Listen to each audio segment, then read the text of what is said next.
one thing that shocked Dave and I was how often women said, dudes, could you just listen? Could you just listen? Don't try and solve my problem. Could you really just offer generous listening, find out about my experiences, find out what I want for my career? Don't make assumptions, just listen to me.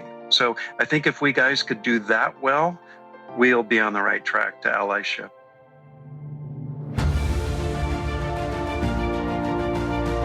Hello and welcome to the Daily Helping with Dr. Richard Schuster. Food for the brain, knowledge from the experts, tools to win at life. I'm your host, Dr. Richard. Whoever you are, wherever you're from, and whatever you do, this is the show that is going to help you become the best version of yourself. Each episode, you will hear from some of the most amazing, talented, and successful people on the planet who followed their passions and strive to help others. Join our movement to get 1 million people each day to commit acts of kindness for others. Together, we're going to make the world a better place. Are you ready? Because it's time for your Daily Helping. Thanks for tuning into this episode of the Daily Helping Podcast. I'm your host, Dr. Richard, and we have a pair of brilliant authors to share with you today. David Smith, PhD, is the co-author of the forthcoming book, Good Guys: How Men Can Be Better Allies for Women in the Workplace. He is an Associate Professor of Sociology in the College of Leadership and Ethics at the U.S. Naval War College. A former Navy pilot, Dr. Smith led diverse organizations of women and men, culminating in command of a squadron in combat and flew more than 3,000 hours over 30 years, including combat missions in Iraq and Afghanistan. As a sociologist trained in military sociology and social psychology, he focuses on research in gender, work, and family issues, including gender bias in performance evaluations, dual career families, military families, women in the military, and retention of women. W. Brad Johnson, our second guest, is a professor of psychology in the Department of Leadership, Ethics, and Law at the United States Naval Academy and a faculty associate in the Graduate School of Education in Johns Hopkins University. A clinical psychologist and former lieutenant commander in the Navy's Medical Service Corps, Dr. Johnson served as psychologist at Bethesda Naval Hospital and in the medical clinic at Pearl Harbor, where he was the division head for psychology. He is the recipient of the Johns Hopkins University Teaching Excellence Award and received distinguished mentor awards from the National Institute of Health and the American Psychological Association. Dr. Johnson is the author of numerous publications, including 13 books. But again, we're here to talk about their latest collaboration, Good Guys: How Men Can Be Better Allies for Women in the Workplace. Brad and David, welcome to the Daily Helping. It is great to have you on the show. Thanks, Dr. Richard. Great to be with you. Excellent. Great to be here. Absolutely. I love when we have these dual guests because we get to have just double the fun. It's like the double mint commercials everybody remembers. So what brought you guys together? Because I want to talk about how you guys came to collaborate, and then I want to jump right into talking about this very important book. Yeah. So Dave, I'll jump in, but you need to finish our story here. So I'm Brad, and I was spending my entire career at the Naval Academy researching mentorship, right? So what do great mentorships look like, and especially from the perspective of mentees. And one of the things I noticed over the years was that the research shows that women get less mentoring. They get mentoring that doesn't have the same quality oftentimes, and they often are missing the sponsorship piece. So that was always an interest to me, why men were reluctant to mentor women. And then along came my colleague Dave here, brand new sociologist who is all about women in the workplace and work-family dynamics. And we began collaborating on this question of, how do we get men to come to the table as better mentors for women? And what do men need to know? And what would women like them to know about mentoring women? So that was our first book, Athena Rising. And then we started getting pulled into all these conversations more broadly around allyship, right? And how men are often not part of the equation and resolving gender inequities in the workplace. And so that set us on a new research project around better allyship. And I'll hand it off to you, Dave, to wrap it up. Yeah, as Brad mentioned, after Athena Rising had come out, it was about a year later that Me Too went widespread around the world. And we got pulled into this broader idea of not just how can we be better mentors and sponsors and just advocates for women in the workplace, but how can we just show up as allies? What does that look like? And what does it look like at every level? So if you're a brand new employee all the way, if you're the CEO of the company, what does that look like in terms of allyship and partnering with women to really eliminate and look for that bias and those inequities in the workplace? And how do we begin to start to shift the status quo there? And so Brad and I set out to do the research for this new book, Good Guys. And much like the first book, we, again, pulling together very evidence-based as social scientists, we really privilege the evidence out there and bring that together, but also important to have women's voices centered. And it was really, I think, one of the telling stories we had when we first started working on Athena Rising was we would tell some of our female colleagues about the book that we were writing about. Oh, we're going to write about this book about cross-gender mentoring and relationships in the workplace. And they looked at us and they were like, you realize you're two dudes writing about women and relationships. And we're like, yeah, okay, we get it. But it was really important, though. It was important to recognize that women's voices needed to be front and center in all the work that we were doing in this way. And so we had the great fortune to interview senior women across every industry and profession out there. And most of them really high flyers. And talk to them first about mentoring and mentoring relationships for the first book, but now for the new book about male allies and what do these allies do specifically? What were the micro behaviors, the skills, the specific actions, the things that they would like other men to know about how these allies came across in the workplace and how they really showed up every day. And then we also got a chance to interview these men that they considered to be allies. So the only men that we interviewed were those that were nominated by these women. So men didn't get to self-label or self-promote their way into the book. But it was really interesting to interview these men because very humble. Many of them didn't really kind of even understand in some ways how they were considered allies because they felt like this is just part of who they were as leaders, who they were as people, very humble, and all about doing the right thing and what that looked like in particular. So it was a lot of fun to pull that together.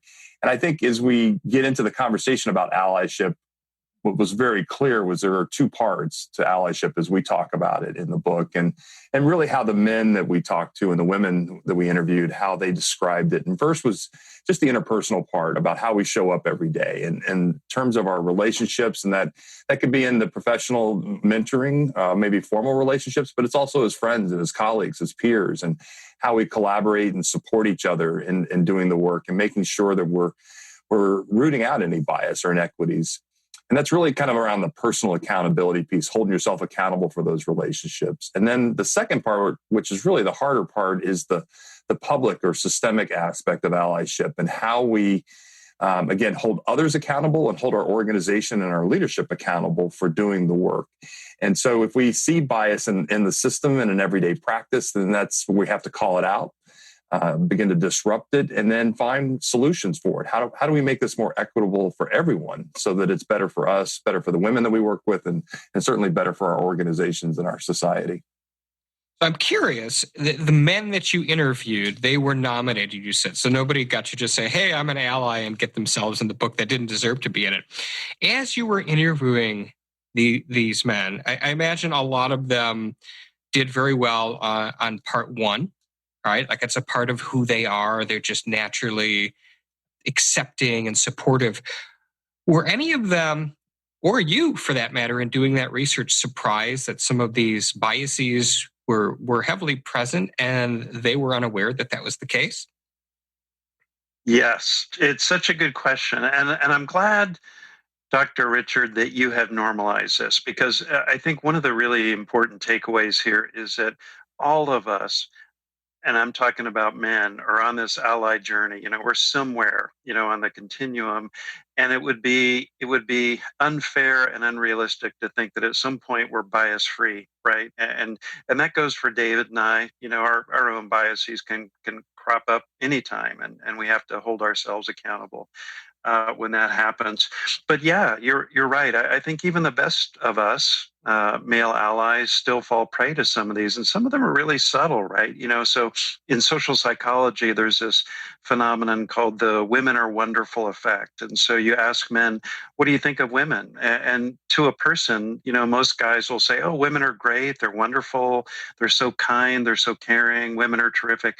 What they're not saying is women are take charge leaders, or women should be the next executives of my company, or I see women as people that I want to follow. So sometimes the very subtle implicit stuff about how we don't see women can still be a problem, even when we're consciously trying to do some of the disruption. And I will say, you're right also that the public allyship is the harder part. I think for all of us, and one example, how do I call stuff out? How do I disrupt something when I'm at that meeting and a dude has just said something really egregiously sexist, or maybe told a harassing joke? You can just see this scenario play out, right? All the guys in the room look at each other. No one really wants to say anything. And then bystander paralysis sets in, and pretty soon no one says anything. So, messaging to guys is you have to be willing to disrupt, and that is hard. You're putting some skin in the game at that moment, and a lot of guys are reluctant, right? I'll suffer the wimp penalty, or I'll lose my man card if I confront other men. But that is the hallmark of public allyship. I have to be willing to be a disruptor, and I think that part of it is more challenging for men, writ large.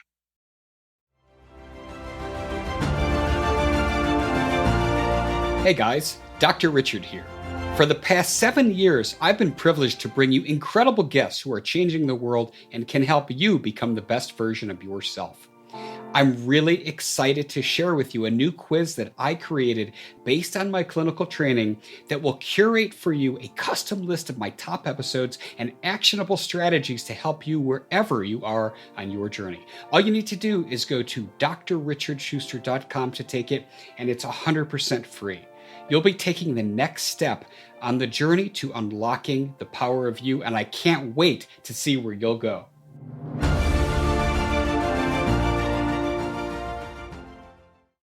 Yeah, there were countless stories of these, Dr. Richard, and I would say that a lot of it centered around, and this is one of the things that we start with in the book, is around this idea that as allies, all of us, right, and this is for anyone, you have to start with developing an awareness of other people's experiences. So people that are different from you and how they might experience the workplace, and really kind of understanding that and begin to challenge and find where you are making assumptions, or it could be bias or stereotypes, right, that you're just not aware of without somebody calling it out and helping you to see these things. And this is one of the real challenges, I think, around allyship, is that it's hard sometimes if you don't have the opportunity to have it called out and to see it.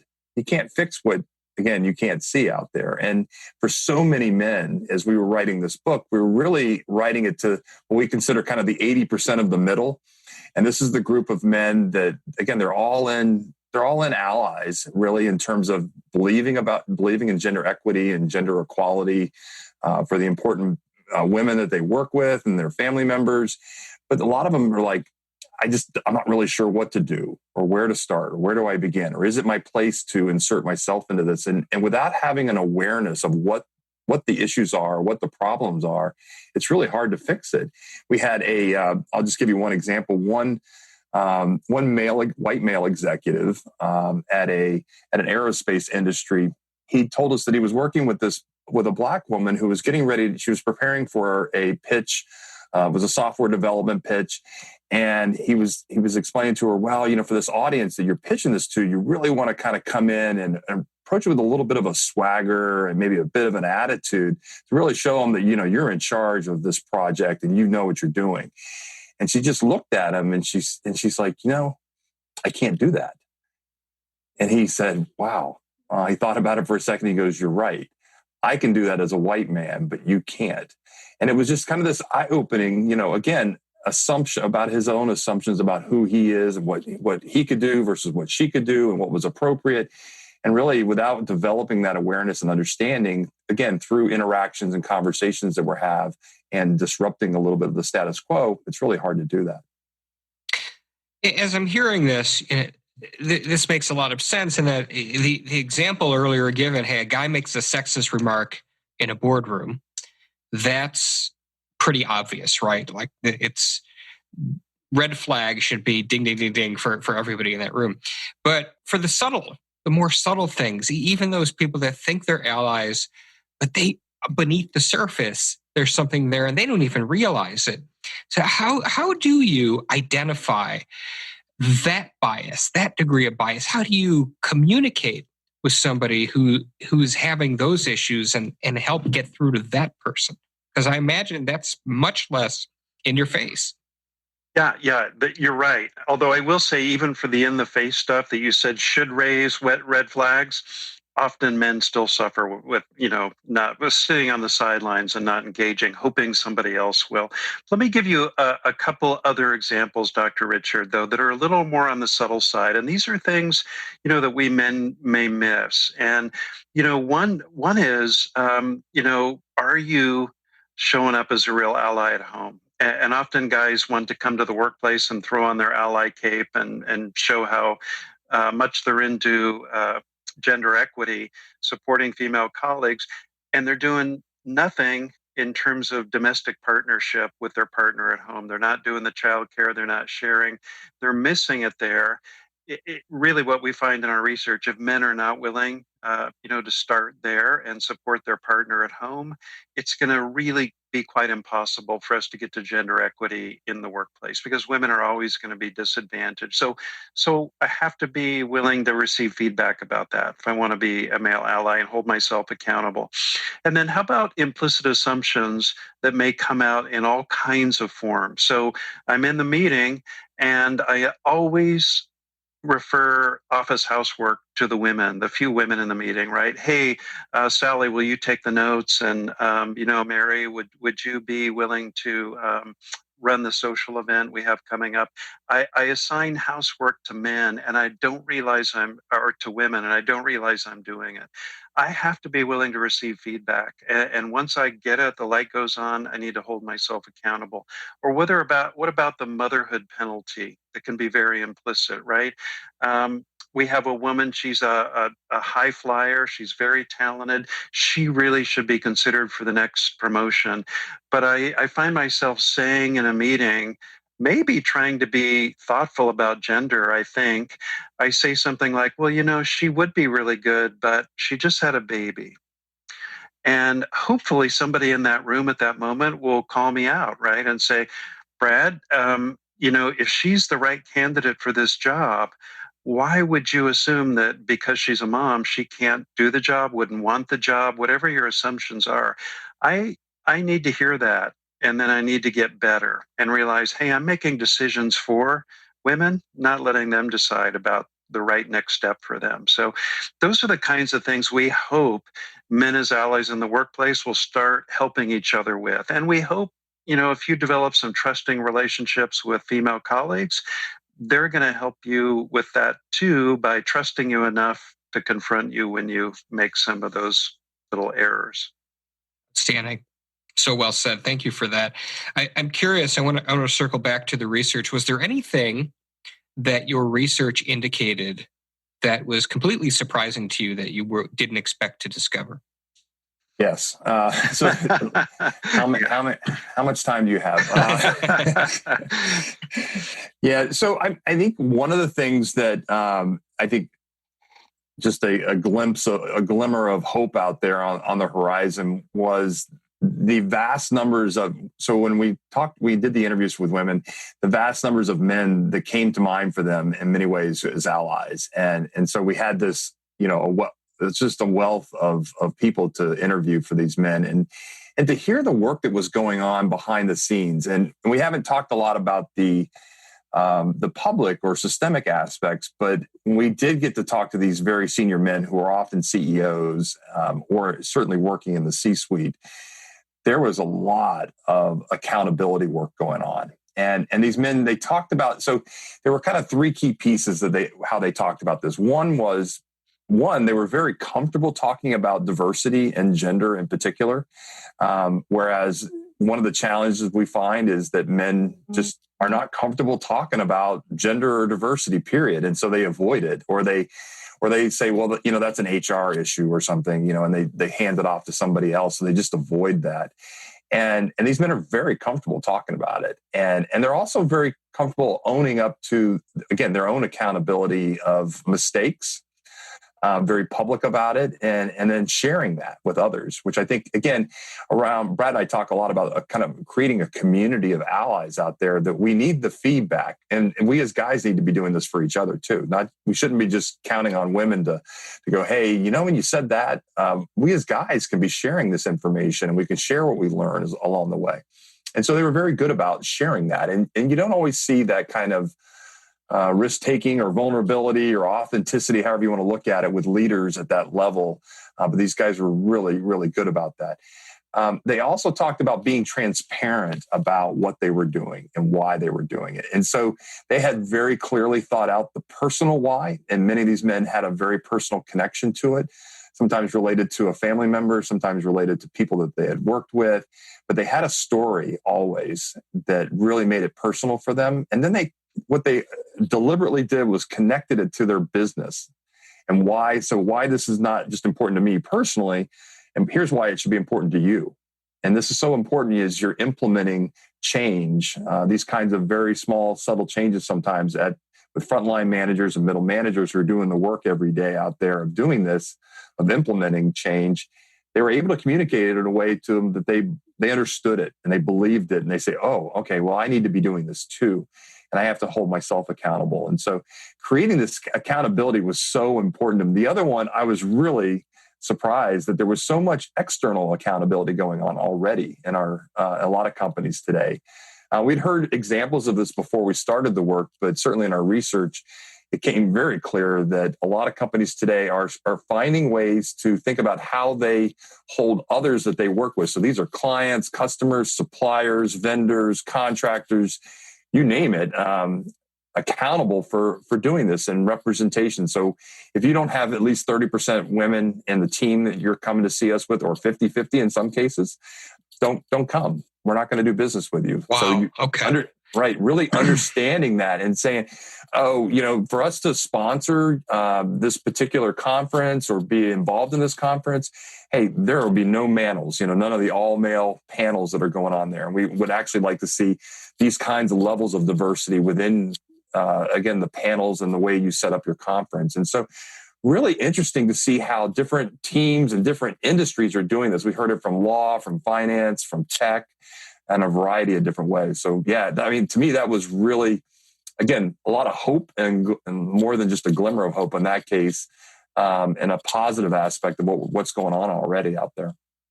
Really powerful. The one that struck me was customers, because it makes sense. We're talking from an internal organizational standpoint, but there's often that fear of losing revenue, losing that business opportunity. So share with us some tips for broaching that, because I imagine a lot of people listening to this like, whoa, or I just don't want to make my vendors upset or alienate my customers. So how do you deal with that?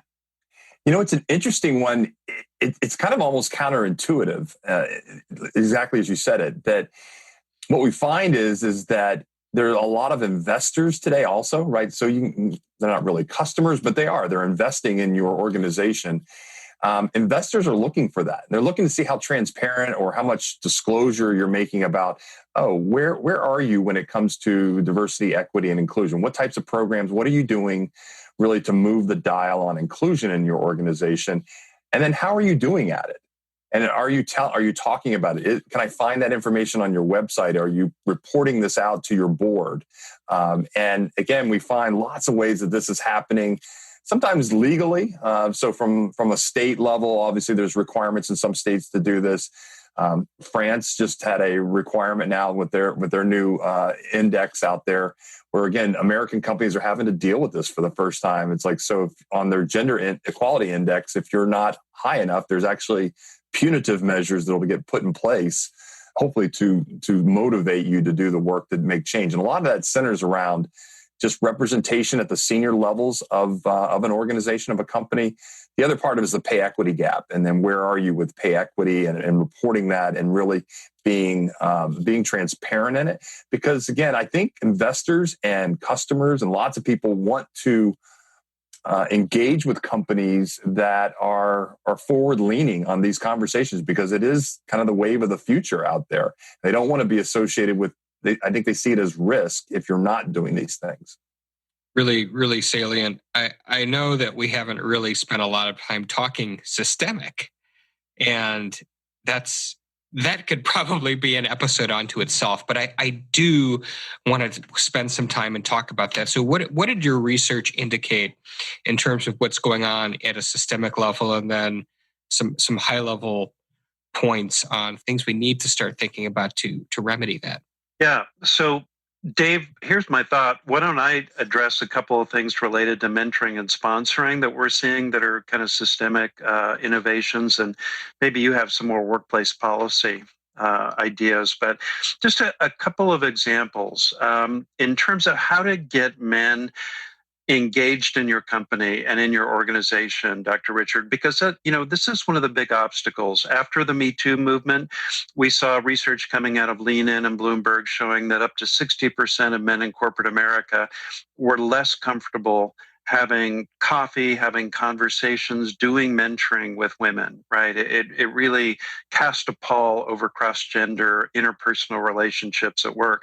So to combat that, some companies that were really struggling with elevating women into significant leadership positions, retaining talented women, JP Morgan and Procter & Gamble did something really interesting in terms of policy. So JP Morgan instituted a 36-minute campaign where they're asking men to take what they call a 35-1 pledge. And in that, they're asking men to spend 30 minutes every week taking a talented junior woman to coffee and just having a conversation, a mentoring conversation about her career. So sort of not only giving men permission, but asking them to do this. It's an obligation they're asking men to take on.